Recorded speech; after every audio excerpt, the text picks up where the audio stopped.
Before diving into this part, I highly recommend watching the previous parts of the story. If you haven't, simply click the card above and catch up. For those who have already watched, please continue on with me as I move deeper into the story. A link to the playlist can also be found in the video description. With that, let's move into the story. In the previous episode, Chad Roman Dimitri made it clear to his father that he doesn't care about how others see him, and that he only wants to be accepted for who he truly is. He told his father, Romero Dimitri, that he wants his engagement to Flora Lawrence to be broken off permanently. This statement shocked King Lawrence and his daughter, Flora. King Lawrence became upset because the marriage was the last hope for the Lawrence family to win against the Borco family in an upcoming war. He feared that if the Dimitri and Borco families joined forces against them, they would not stand a chance. King Lawrence apologized to Romero Dimitri for the mistake of breaking off the engagement. Viscount Lawrence offered to not take any taxes from the region that the Dimitri family occupied as a small compensation for their mistake. Baron Dimitri refused, saying that the issue was not in their kingdom.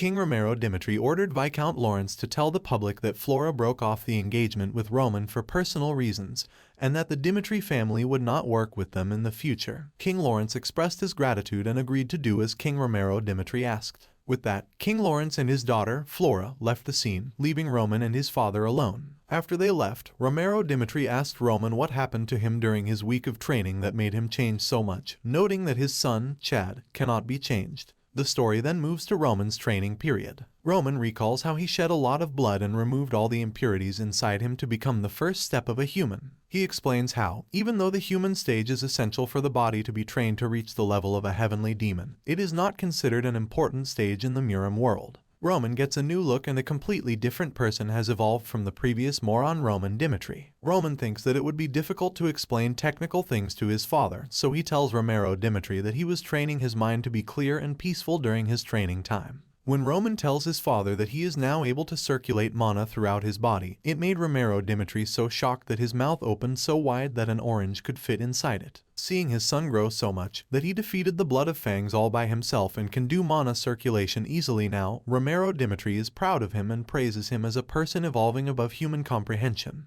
But acting as a caring father, Romero Dimitri tells Roman that he can call for his father whenever he needs him. Seeing Romero, Roman rejuvenates his past memories of his heavenly demon father from the Miram world, who only wants his son to be the greatest and never praises him or tells him he's foolish. With that memory, Roman thinks that a father isn't someone who is ruthless and harsh towards his own child, like his old father, but a person who cares for his son and supports him, like Romero Dimitri. Roman thanks Romero Dimitri, feeling as though he has gained a real father. As he leaves the room, he finds Flora waiting outside the gate to talk to him. Flora expresses remorse for not believing in Roman's skills and causing issues between their families. Roman, however, is not interested in listening to her apologies and tells her that he was never interested in marrying her in the first place. Flora then reveals that there was another reason for canceling the wedding, which catches Roman's attention. She tells him that rumors had circulated during a royal gathering in the northeast that she would be marrying Roman Dimitri, a man with a bad reputation for his drug use and association with the Dimitris. Flora tries to appeal to Roman emotionally, saying that these were all just rumors and that she now knows the truth. However, Roman is not moved and tells her that their marriage is already broken and there is no further relationship between them.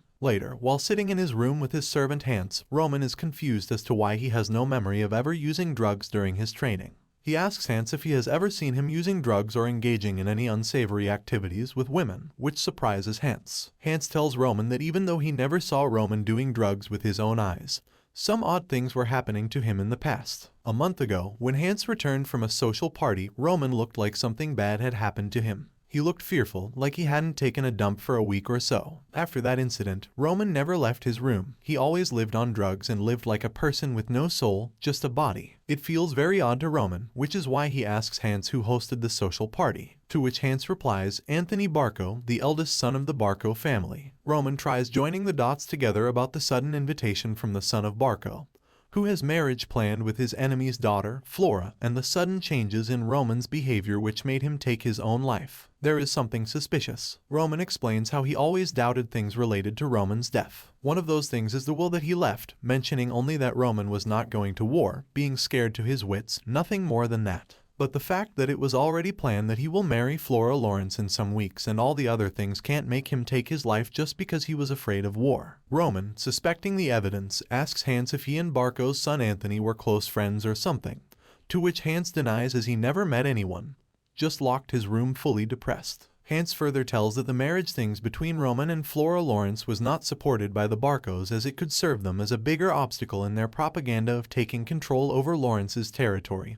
And the easiest way possible to break the obstacle could possibly be breaking the marriage before it happens. Roman thinks that the Barcos might be the reason behind moron Roman killing himself. Soon then Hans tells Roman that they recently got an invitation from the Barco family. Hans asks him what to do with the invitation now, as he wasn't able to ask him during his training time. Roman got amused, thinking that Barcos are now just underestimating him, as they took Roman for granted as a fool. They don't know that they are going to get beaten up. Roman, having a fierce look in his eyes, is amused as the fact that they are underestimating heavenly demon Chad like him is bothering him. Roman, feeling overpowered and itching to use his trained mana power, orders his servant Hans to tell the Barco family that he will attend the party happening in 2 weeks. Later, when Chris wants to meet his young master, Roman Dimitri, Hans escorts him to Roman's room. Hans warns Chris not to have a heart attack after seeing Roman's new appearance. When Chris enters the room, he is shocked to see Roman's new appearance and realizes that the atmosphere around Roman has changed. Chris asks Roman why he, as a royal, is not giving him any role and is letting him live his life, and asks Roman to give him a job so that he doesn't feel useless wandering around the palace. But when Roman tells Chris his real job, it shocks him to learn that he will be used as Roman Dimitri's sword, like his brother. However, to avoid controlling his life and roles, Roman intends to give Chris 3 choices from which he can choose the path he wants to move on from now on. Roman offers Kevin 2 choices. The first is to give up being a sword in battle and instead become his helper in non-combat roles, if Kevin is aware of shedding his blood and fighting with real swords in the battlefield.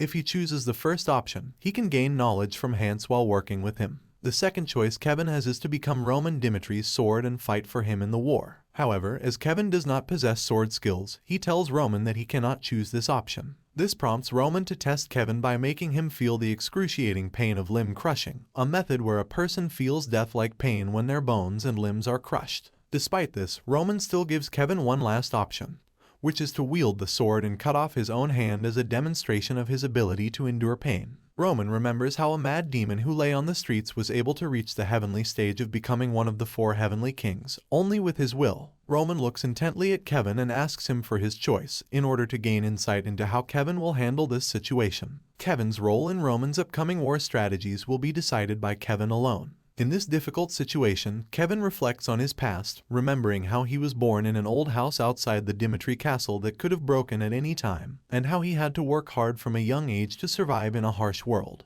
He also remembers how bandits took everything from him, even after he put his life on the line to collect money for his family. However, Kevin finds hope in the overwhelming strength he felt when he first met Roman and, with this in mind, decides to take the last option given to him, cutting off his own hand, in order to become stronger like his young master Roman. Without considering the future, Kevin lifts his sword and prepares to cut off his hand as a demonstration of his willpower to Roman. With that, it marks the end of this part of the recap of the series. Lastly, don't forget to subscribe, share, and like this video to help us bring you the next part of this exciting series. If this video gets 1,000 likes and great response, I'll be bringing you the 6th part as well. Leave a comment with the word fire to let me know that you're excited for part 6 of the series. Till then, take care, I'll see you next time.